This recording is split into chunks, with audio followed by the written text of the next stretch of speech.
Be still at the eye of the storm. Yeah, this is very interesting ideas that how we can be still, the storm is super fast and kind of violent in some way. Yeah, I really like this poster design from my media guy, Mr. Whip.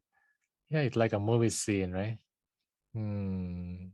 So Mang Burin stand and like tornado coming.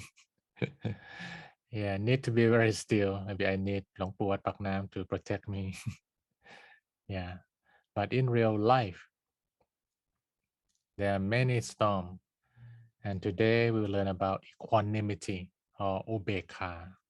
That why we need it more than ever in this time of a lot of challenges, a lot of fast pacing factor that moving all the time. But before we move on to the deeper concept of ubekha or equanimity, I would like to check with you a bit that how much you aware of this concept.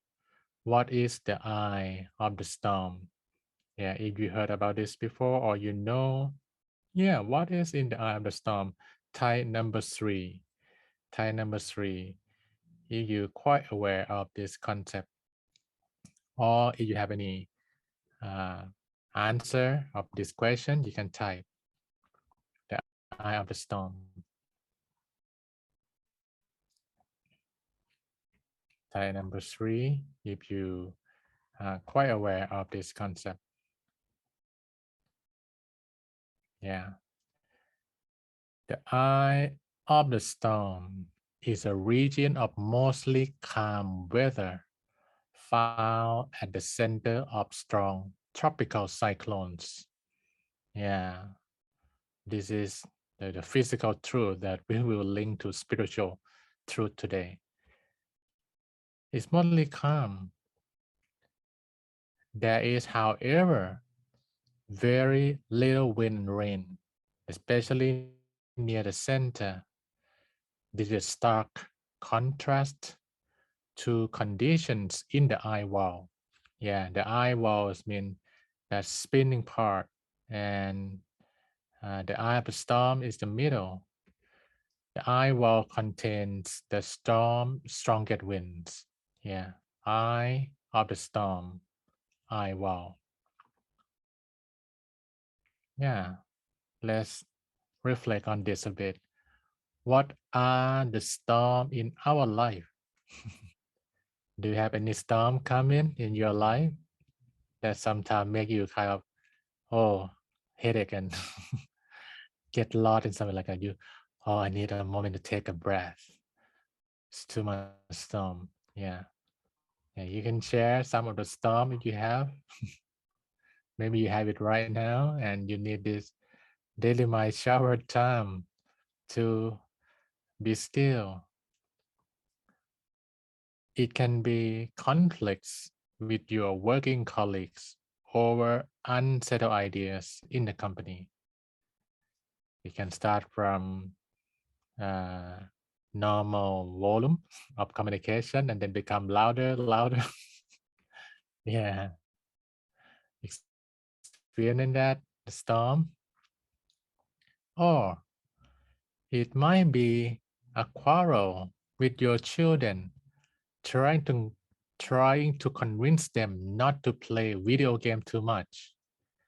Uh, there's a lot of kinds of uh, I'm not sure if called complain or, but I talk to many parents that video game right now is really, you know, draw attention and the parent want to take away that machine is big trouble.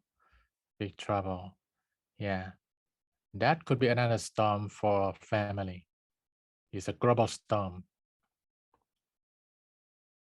Or anger over the bad driver on the road on Monday morning rush hour, right? So it seems like on the daily basis, it's hard to avoid Small storm, big storm.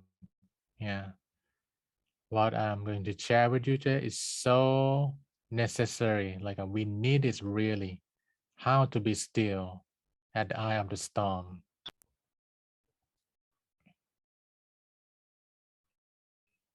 Yeah, let's get to this ancient wisdom concept first, and then we're gonna move to 2021. Yeah, equanimity is an unchangeable balance of mind rooted in wisdom. Yeah, and this is very good definition.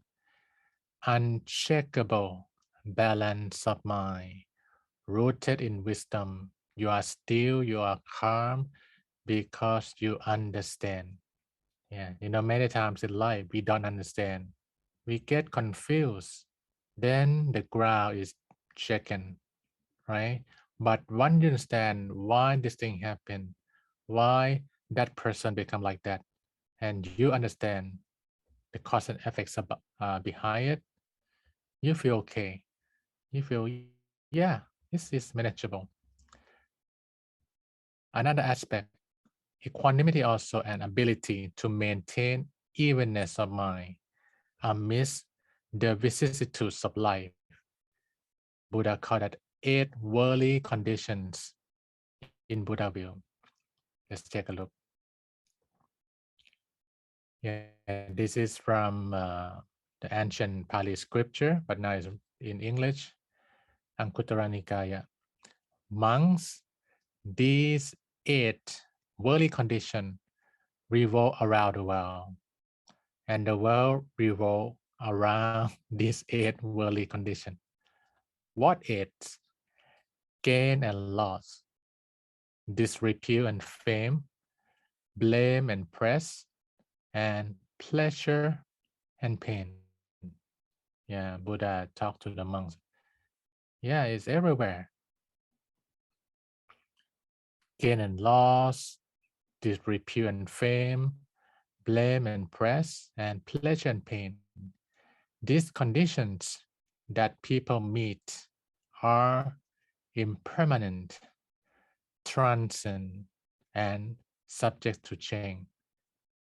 Right? Impermanent, transient, and subject to change. That's what Buddha said. Don't be too sad or too joyful. Yeah, we think it's change, and it change, you not feel good. So Buddha confirmed a wise and mindful person knows them and see that they are subject to change.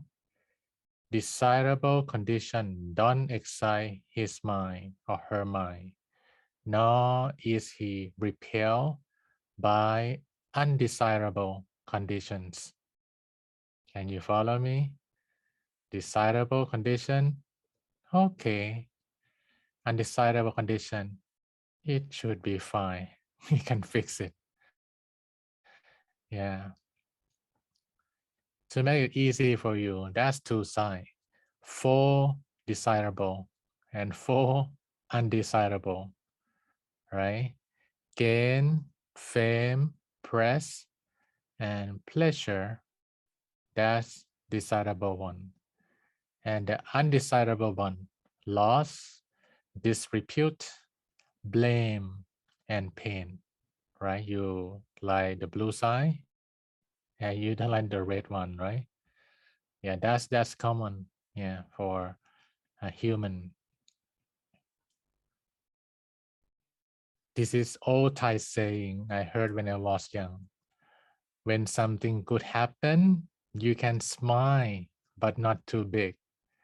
So when it turned bad, you will cry, but not too loud. Does it make sense to you? Yeah. Something could happen, you can smile, but not, over in the sky too much. If you fall, you're gonna hurt not too hard.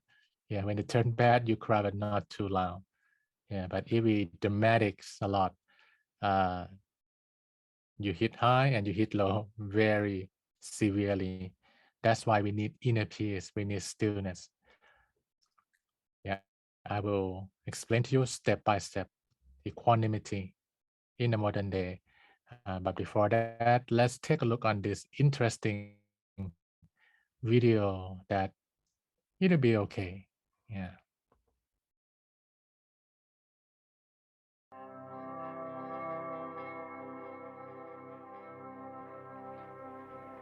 Once upon a time, there was a Chinese farmer who lost a horse, ran away. And all the neighbors came round that evening and said, "That's too bad." And he said, "Maybe." The next day, the horse came back and brought 7 wild horses with it. And all the neighbors came around and said, "Why, that's great, isn't it?" And he said, "Maybe." The next day, his son was attempting to tame one of these horses and was riding it and was thrown and broke his leg. And all the neighbors came round in the evening and said, "Well, that's too bad, isn't it?" And the farmer said, "Maybe." And the next day, the conscription officers came around looking for people for the army, and they rejected his son because he had a broken leg. And all the neighbors came round at the evening and said, "Isn't that wonderful?" And he said, "Maybe."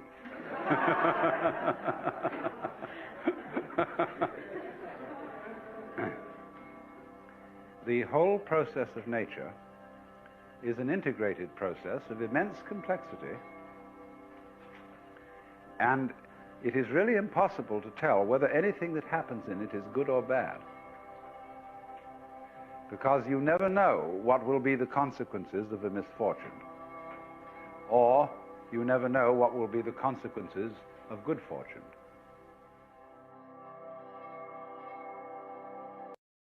Oh, give a big hand to this wonderful Dharma in a very interesting way. I love number 8. If you can appreciate this maybe wisdom. Many times in life, we want exact answer. We want the final conclusion. But in reality, there are many things you cannot control. Yeah. The richest man in the world is not in the past. Is not existing right now, right? The richest company in the world is not right here. It changed. Even Bill Gates and Warren Buffett now, he's not at the top. And need to look to Elon Musk and Jeff Bezos. And will Elon Musk and Jeff Bezos will be there forever? No, it will change, right?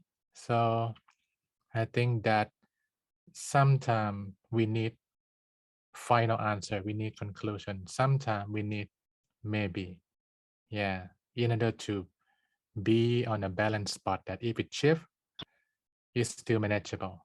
Yeah, it's not on the extreme side. Okay, let's get continue. So now you might appreciate this more when something good happen. Smile but not too big, maybe. When it turn bad, you cry but not too loud. Like maybe, okay. Thing might turn the other way. And if any one of you will reflect back to some moment in life that you feel like, I don't like it. Yeah. But when time passed, it turned to be one of the most important lesson you must learn. Yeah. Yeah, they have things in business world that said if you're gonna fail, fail forward, not fail backward. Yeah. So when we fail, we learn. So we don't fail again. If we fail, we don't learn, we keep failing. Right?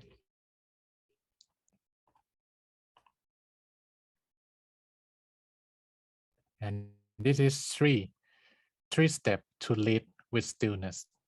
Yeah, because we talk about be still at the eye of the storm.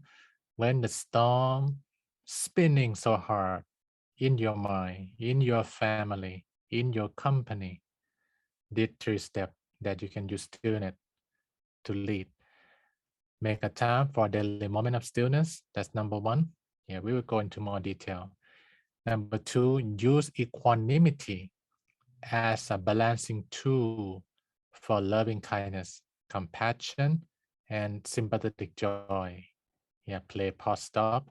And and then practice calm and wise reaction, whether in desirable condition or undesirable condition. Yeah, this is number one. Make a time for a daily moment of stillness. Yeah, this is your moment of stillness with meditation, with listen to the monk that not talk fast like your colleagues or anyone who have that slow down energy.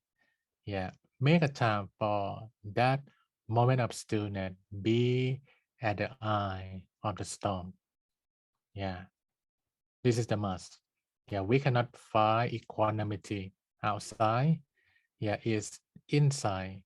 We can reflect to the nature. We can get connect to some stillness energy in the world.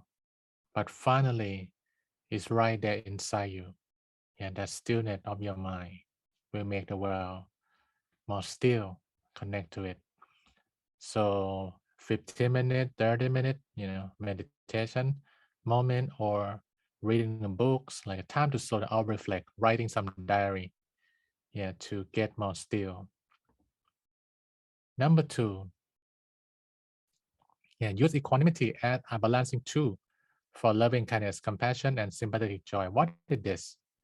I think yesterday I mentioned that in these four factors, I consider equanimity like a big sister or big brother of these four. Yeah, loving kindness or compassion. If it's too much, and then that person reject, you need to use equanimity. Okay, I will not stop yet, not giving up, but pause. It's not the right time to play because when you move forward and they pull you down, equanimity or sympathetic joy, you congratulate them and they say, I don't care or I'm not interested.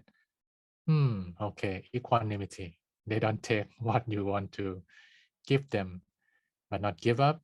Yeah, we need to find that 1 minute sigh. You remember I mentioned that you meditate 30 minutes, sleepy, mind wandering 29 minutes, and then have just 1 minute that feel good. My teacher said, remember that 1 minute. Yeah, so do not give up to humanity. Find that 1 minute in yourself, in others. Yeah, it will make us stronger. Because finally, we need to overcome this negativities of defilement inside and let the beautiful light of wisdom shine for all. So meditate every day, metta, loving kindness, karuna, compassion, and mudita ubekha. Let them connect well with your, sympathetic joy, mudita. Let them connect well with your ubekha, equanimity. And the last one, practice calm and wise reaction, whether in desirable conditions or undesirable condition. Yeah, I think when you meditate well, you have equanimity, you will have that maybe sentiment, maybe awareness, like that experience guy, that it might be good, it might be not good, but just keep neutral mind, thing might change. So now this is your 3 steps to lead with stillness. Make a time, balancing, and react calm and wisely. That's how you have a good day, a good time at the eye of the storm. And tomorrow, the last lesson, becoming the middle way leaders. Hope you will not miss it. And anyone who don't come today, tell them tomorrow, Monk will finalize on a daily basis how you take this middleware leadership forward. Yeah, that's it. Thank you, everyone.